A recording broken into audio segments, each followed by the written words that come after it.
नमस्कार, NB news world में आप सभी का स्वागत है। मैं हूं धनेश्वरी देवांगर। अब खबरें विस्तार से। राज्यसभा में शुक्रवार को संविधान पर चर्चा करते हुए वित्त मंत्री अरुण जेटली ने कांग्रेस पर जमकर निशाना साधा। जेटली ने कांग्रेस अध्यक्ष सोनिया गांधी को जवाब देते हुए कहा कि इमरजेंसी के दौरान लोगों से जीने का अधिकार छीना गया। देश ने आपातकाल की कीमत चुकाई है। राज्यसभा में संविधान पर चर्चा करते हुए वित्त मंत्री अरुण जेटली ने शुक्रवार को कांग्रेस पर जमकर निशाना साधा है।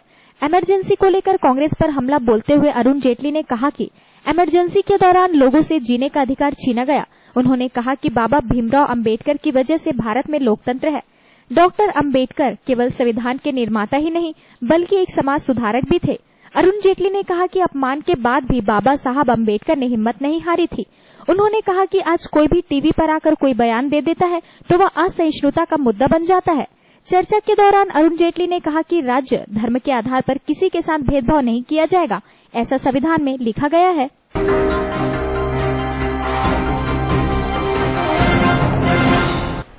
भारत और दक्षिण अफ्रीका के बीच जारी नागपुर टेस्ट में दक्षिण अफ्रीका को 124 रनों से हराकर सीरीज में 2-0 की अपराजय बढ़त बना ली है। भारत ने नागपुर टेस्ट में दक्षिण अफ्रीका को 124 रनों से हराकर सीरीज जीत ली है। विराट कोहली की कप्तानी में देश में भारत की यह पहली सीरीज जीत है। 11 साल बाद यह मौका आया है कि भारत ने दक्षिण अफ्रीका के खिलाफ सीरीज जीत हासिल की है, जबकि 9 साल बाद दक्षिण अफ्रीका विदेश में कोई सीरीज हारा है। इस टेस्ट में आर अश्विन ने शानदार गेंदबाजी करते हुए 7 विकेट झटके, वहीं अमित मिश्रा ने 3 विकेट लिए। इसमें पहले टेस्ट मैच के तीसरे दिन शुक्रवार को 310 रनों के लक्ष्य का पीछा करते हुए दक्षिण अफ्रीका के सभी खिलाड़ी 185 रनों पर आउट हो गए।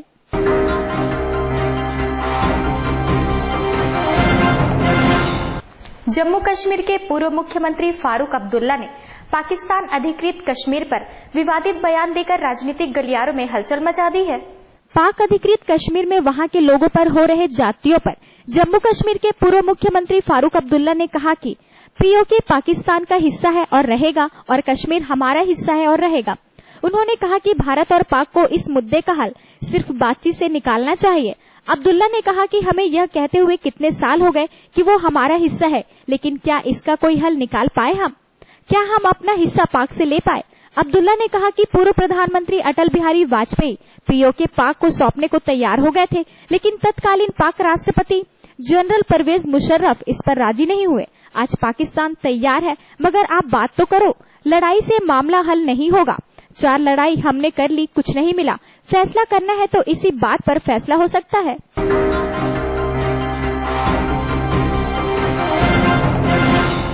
देश की आर्थिक राजधानी मुंबई एक बार फिर शर्मसार हुई है।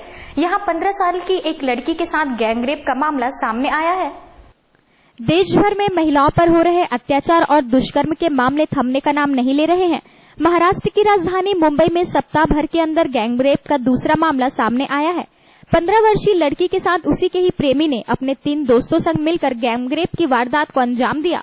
इतना ही नहीं, आरोपियों ने लड़की का अश्लील वीडियो भी बना लिया और मुंह खोलने पर बदनाम करने की धमकी दी। घटना 8 नवंबर की है, लेकिन मामले का खुलासा बुधवार को उस समय हुआ जब पीड़िता की चाची ने सोशल नेटवर्किंग साइट पर अश्लील वीडियो देखी। वहीं थाने में मामला दर्ज होने के बाद पुलिस ने चारों आरोपियों को गिरफ्तार कर लिया है।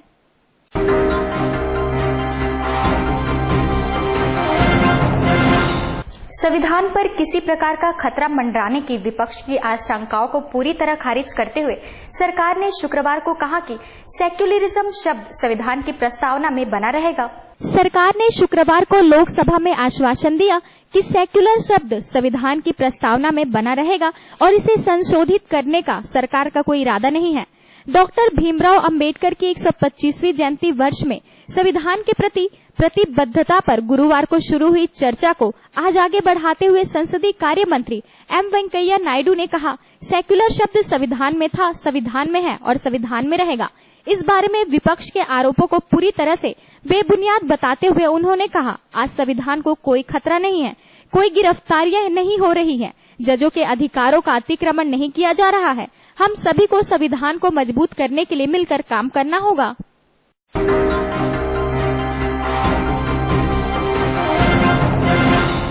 कर्नाटक में बीजेपी के विधायक उमेश कट्टी विधानसभा में गुटखे का पैकेट फाड़ते हुए पकड़े गए। उनकी यह हरकत कैमरे में कैद हो गई, जिसके बाद काफी हंगामा हुआ और विधायक को सफाई देनी पड़ी। कर्नाटक में भाजपा के एक विधायक विवादों में आ गए हैं। इसके बाद उन्हें न सिर्फ पार्टी की फटकार लगाई है, साथ ही उन्हें माफी भी मांगनी पड़ी है।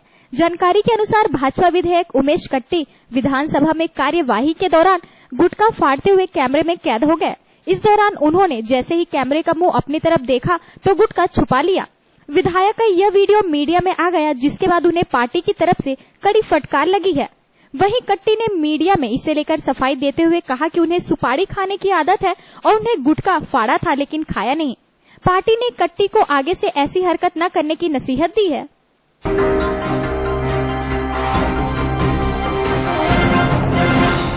पंजाब कांग्रेस अध्यक्ष प्रताप सिंह बाजवा ने अपने पद से इस्तीफा दे दिया है। बाजवा से पार्टी नेतृत्व ने गुरुवार को अचानक इस्तीफा मांग लिया है। पंजाब में कांग्रेस के प्रदेश अध्यक्ष प्रताप बाजवा और कांग्रेस विधायक दल के नेता सुनील जाखड़ ने अपने पदों से इस्तीफा दे दिया है। पार्टी के महासचिव शकील अहमद ने यह जानकारी दी। अहमद ने कहा, बाजवा व जाखड़ ने इस्तीफा दे दिया। उनके इस्तीफे को पार्टी अध्यक्ष सोनिया गांधी ने स्वीकार कर लिया है। ये इस्तीफे प्रदेश में पार्टी में गुटबाजी के बीच पार्टी उपाध्यक्ष राहुल द्वारा पंजाब के दौरे के कुछ दिन बाद आए हैं। पार्टी के कुछ नेता राज्य में साल 2017 में होने वाले विधानसभा चुनाव के पहले पूर्व मुख्यमंत्री कैप्टन अमरिंदर सिंह को पार्टी का प्रदेश अध्यक्ष बनाने की मांग कर रहे हैं।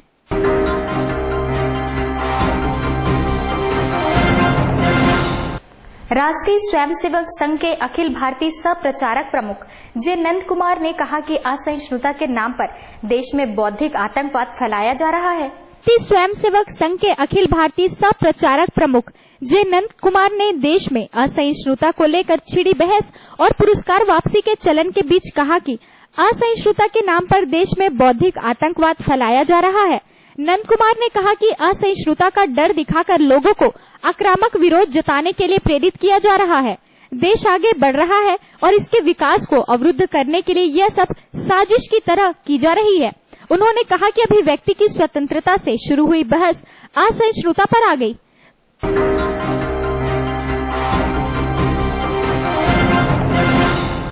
छत्तीसगढ़ की राजधानी रायपुर के शंकर नगर स्थित हॉस्टल में रहकर बीबीए की पढ़ाई कर रही छात्रा ने कांग्रेस अल्पसंख्यक प्रकोष्ठ के पूर्व सचिव सन्नी सालोमन पर दुष्कर्म का आरोप लगाया है।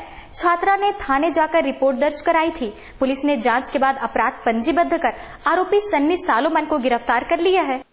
सिविल लाइन थाने में रायपुर में पढ़ने वाली बीबीए की छात्रा ने अपने माता पिता के साथ थाने पहुंचकर दुष्कर्म की शिकायत की। सिविल लाइन थाना प्रभारी ने बताया कि शांति नगर निवासी सन्नी सालोमन ने शादी का झांसा देकर जगदलपुर की 21 वर्षीय युवती से दुष्कर्म किया।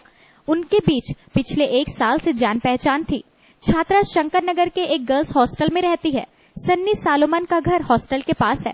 पुलिस की जांच में पता चला है कि दोनों कई बार शहर से बाहर घूमने भी गए। उसी दौरान युवक ने दुष्कर्म किया। वह अब तक शादी का वादा करता रहा। इस वजह से छात्रा ने किसी से कुछ नहीं कहा। सन्नी जब शादी से मुकर गया तब छात्रा ने अपने माता पिता को हकीकत बताई और उसके खिलाफ केस दर्ज करवाया गया। ये अलीसा मौलिक करके जो कलिंगा यूनिवर्सिटी में बीबीए की छात्रा है, इसके द्वारा ये रिपोर्ट की गई है कि सन्नी सालोमन उर्फ समन्वयक जो है वो उसका कलीग है और उसके द्वारा उसके शादी का झांसा देके उसका शारीरिक शोषण किया गया है। इस तारतम्य में उसके रिपोर्ट पर एफआईआर दर्ज की गई है और विवेचना की जा रही है। आरोपी पुलिस की हिरासत में।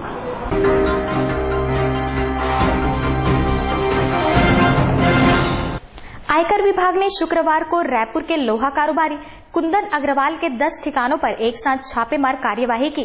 टीम ने उनके भाइयों के घर और दफ्तर पर भी छापा मारा। जांच में वित्तीय लेन देन का रिकॉर्ड खंगाला जा रहा है। आयकर विभाग की टीम ने कारोबारी के दफ्तर से काफी दस्तावेज जब्त किए हैं। जानकारी के अनुसार कारोबारी के 10 ठिकानों पर करीब 100 अधिकारी कर्मचारियों ने एक साथ छापा कार्यवाही शुरू की। आयकर विभाग के अधिकारियों ने व्यापारी कुंदन अग्रवाल के मोहबा बाजार घर समेत कई जगह पर छापे की कार्यवाही चल रही है। पुलिस की मौजूदगी में कार्यवाही को अंजाम दिया गया है।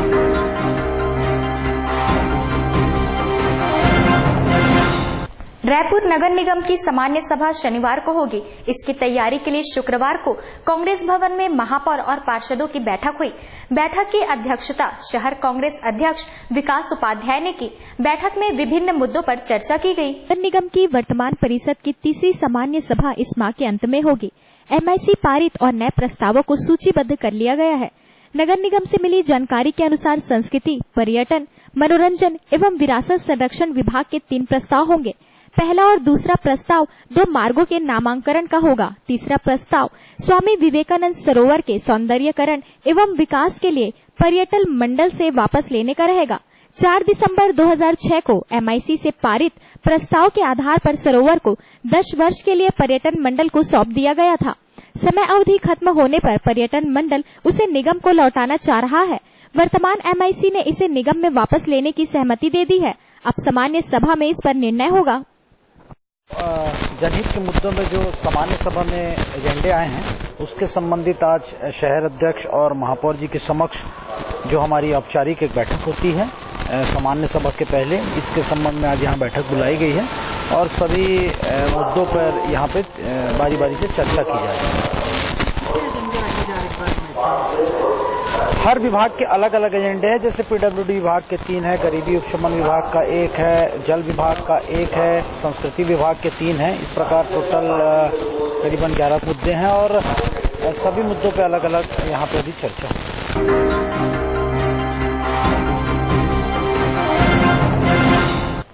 प्रदेश में सरकार द्वारा समर्थन मूल्य पर धान खरीदी के लिए बनाए गए उपार्जन केंद्रों में जबरदस्त अव्यवस्था होने का आरोप प्रदेश कांग्रेस ने लगाया है। प्रदेश कांग्रेस के प्रवक्ता महेंद्र छाबड़ा ने कहा कि छत्तीसगढ़ के किसान इस साल सूखे की मार से पीड़ित हैं। किसानों के साथ धान उपार्जन केंद्रों में कोई व्यवस्था नहीं की गई है। प्रदेश कांग्रेस प्रवक्ता महेंद्र छाबड़ा ने कहा कि सभी धान खरीदी केंद्रों में अव्यवस्था का आलम है। धान के लिए पर्याप्त बोरों की व्यवस्था नहीं है। नए के नाम पर किसानों को फटा हुआ बोरा मिल रहा है। धान बेचने के लिए आने वाले किसानों को टोकन देकर घुमाया जा रहा है और परेशान किया जा रहा है। किसान धान बेचने के लिए रात भर जाकर अपने धान की रखवाली कर रहे हैं। दुर्ग, धमतरी, राजनांदगांव, बलौदा बाजार, भाटापारा, कवर्धा जिले में धान खरीदी सबसे ज्यादा प्रभावित है। प्रदेश कांग्रेस ने धान खरीदी केंद्रों की निगरानी समिति बनाई गई है। कांग्रेस द्वारा गठित धान खरीदी समिति किसानों को धान खरीदी में होने वाली समस्याओं पर पैनी नजर रखे हुए हैं। दूरस्थ क्षेत्रों से आए किसानों के लिए बाहर बैठने की न सुविधा है और न ही तत्काल भुगतान पाने का परिसर में कोई इंतजाम किया जा रहा है। धान खरीदी केंद्रों में किसानों को अपनी उपज को बेचने के लिए 3-4 दिन का समय लग रहा है। छत्तीसगढ़ में धान खरीदी आरंभ है और कांग्रेस पार्टी ने जो सरकार के द्वारा अव्यवस्था फैलाई जा रही है, जिस प्रकार से किसानों को परेशान किया जा रहा है, उनके धान खरीदी के बाद उन्होंने जो पूर्व में कृषि के लिए ऋण लिया था उसको समायोजित किया जा रहा है। इस प्रकार से जो अव्यवस्था पूरी तरह से धान खरीदी को लेकर उस पर कांग्रेस निगरानी रखने के लिए सभी धान खरीदी केंद्रों में निगरानी समिति का गठन भी किया है और हम पूरा प्रयास कर रहे हैं कि किसानों को किसी भी प्रकार की तकलीफ ना हो, लेकिन राज्य सरकार की उदासीनता के चलते, उनके अव्यवस्था के चलते लगातार किसान परेशान हैं। हम मांग करते हैं कि किसानों की धान खरीदी की जो अव्यवस्था सरकार के द्वारा वर्तमान में विद्यमान है उसको दूर करने का प्रयास करना चाहिए। चाहे वो किसान धान खरीदी केंद्र में अपना धान लेकर आ रहे हैं तो उसका धान समय पर नहीं खरीदा जा रहा है, तौल में गड़बड़ियां की जा रही है, उनके भुगतान में गड़बड़ियां की जा रही है। पूरा मामला जो है सरकार जो है इस और विशेष रूप से ध्यान देना चाहिए और किसानों को समस्याओं को दूर करने का भरपूर प्रयास करना चाहिए।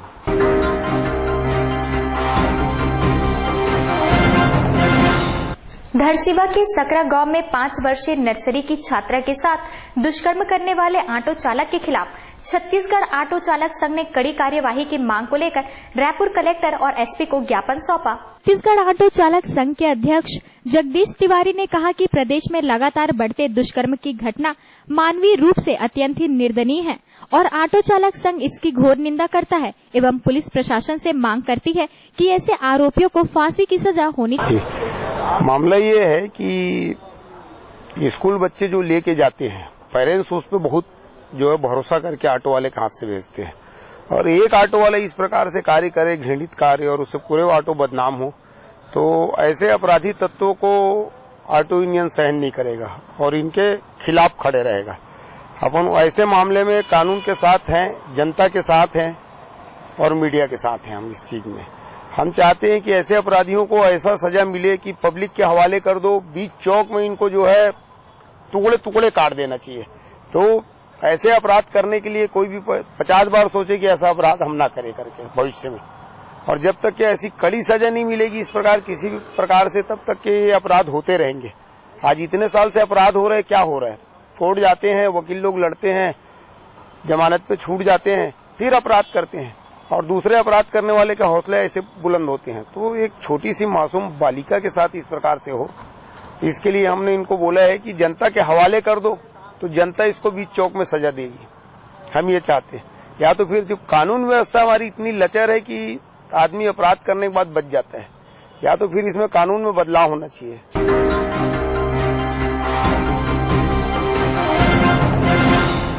ताजा तरीन खबरों के लिए बने रहिए हमारे साथ एनबी न्यूज वर्ल्ड में।